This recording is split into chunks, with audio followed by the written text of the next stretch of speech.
It's Sunday, April 18th, 2021, and we're going to have a little weekend chat about Cardano. Get ready. Let's go.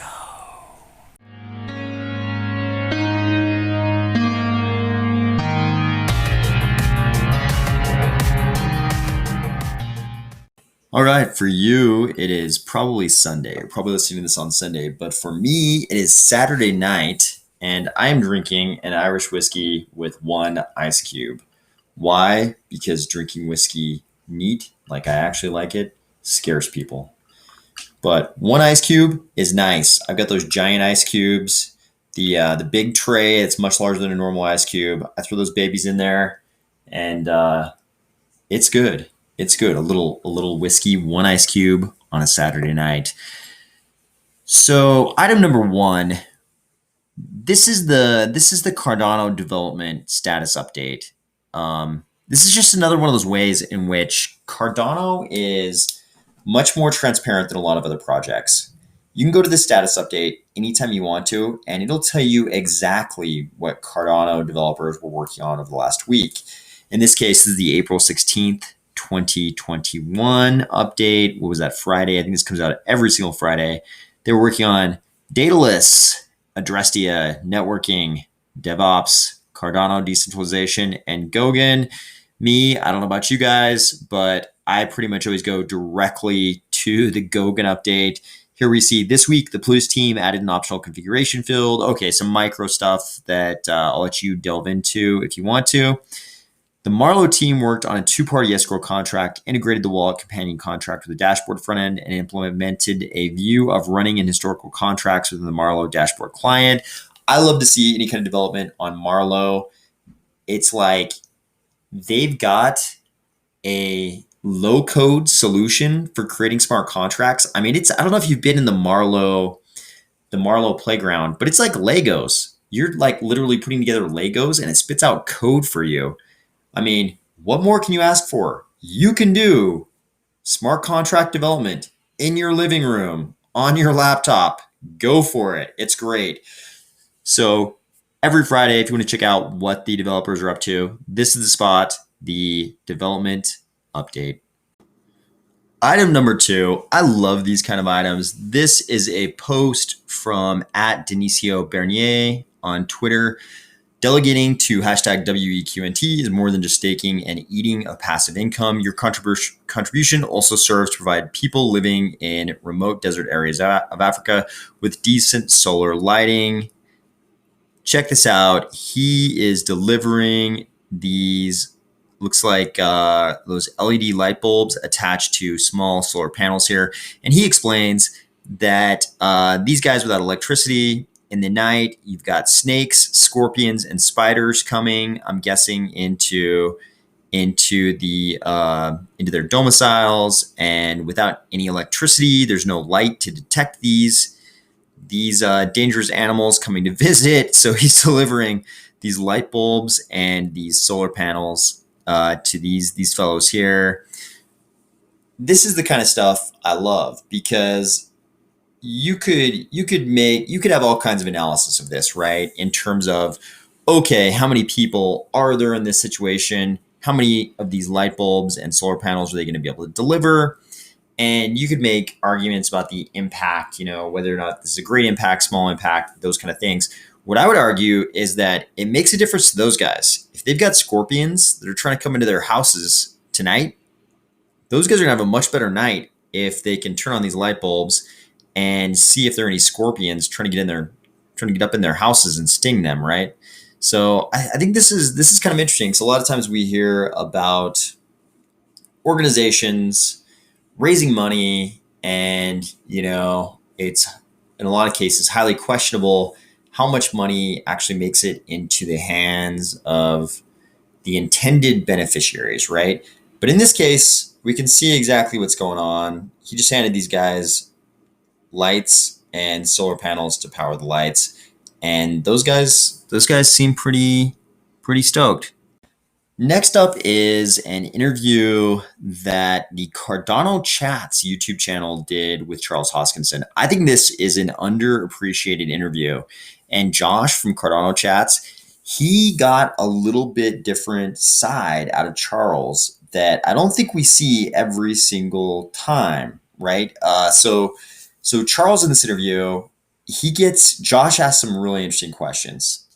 First, he asks some questions about Africa, and Charles kind of delves into some really interesting details about Cardano.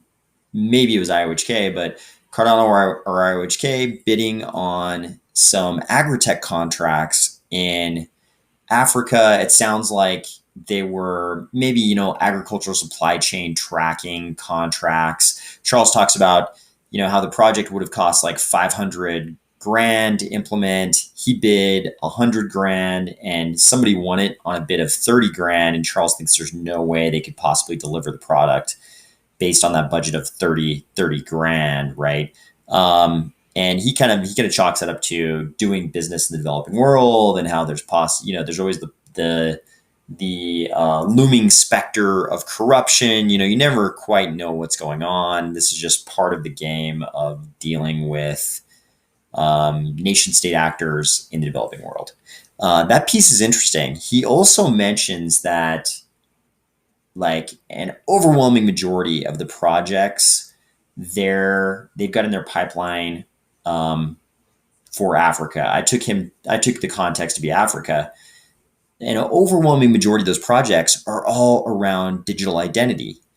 And it's not even, we've heard Charles talk in the past about how digital identity is a fundamental foundation that will be required to accomplish his dream, which is this gigantic magnitude shift in wealth from the developed world to developing world, creating a system where the people of Africa specifically can tap into what Charles characterizes as the immense wealth of that continent.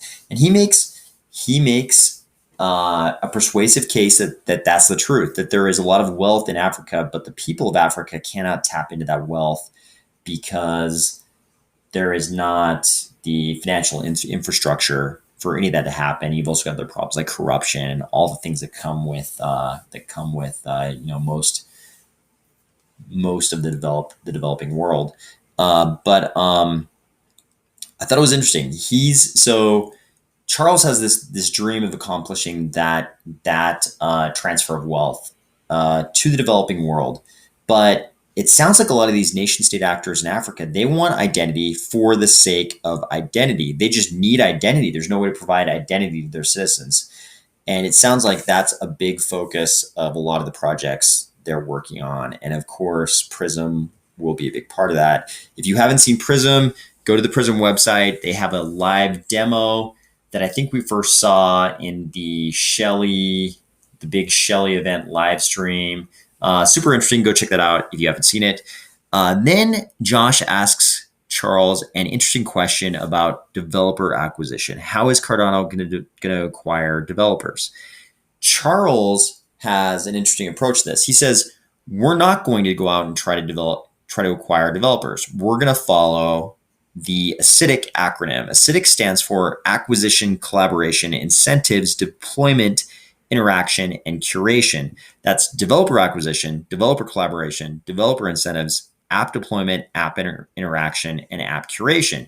Charles points out this is not a thing where we try to steal all the developers from Ethereum. That would be like trying to become the top alt rock act in Nova Scotia.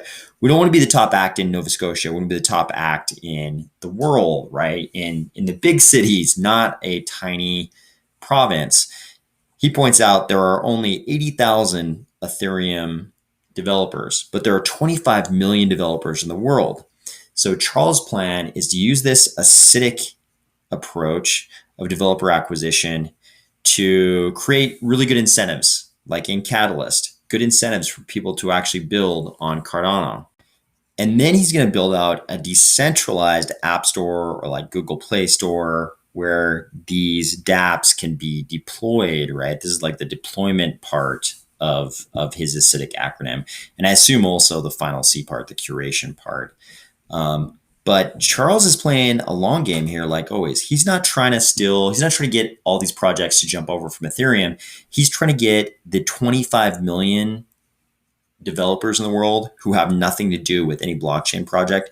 He's trying to get them to come to Cardano. Again, this is the island, the pond, and the ocean scheme where the pond is Ethereum. It's a small pond on this Cardano island, but really the prize is in reaching out to the ocean and bringing those 25 million developers to Cardano.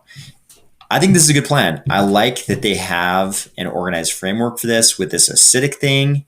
And it looks like Charles has got his eyes on the right target once again. I think in the crypto world, we sometimes get caught up in who's better, Ethereum, Cardano, Polkadot, Tezos, Icon, VeChain, this kind of stuff. But really what we should be asking is, how do we get the rest of the tech world to realize that the future solutions to a lot of our problems lie not in the legacy tech world, but in the blockchain and crypto world?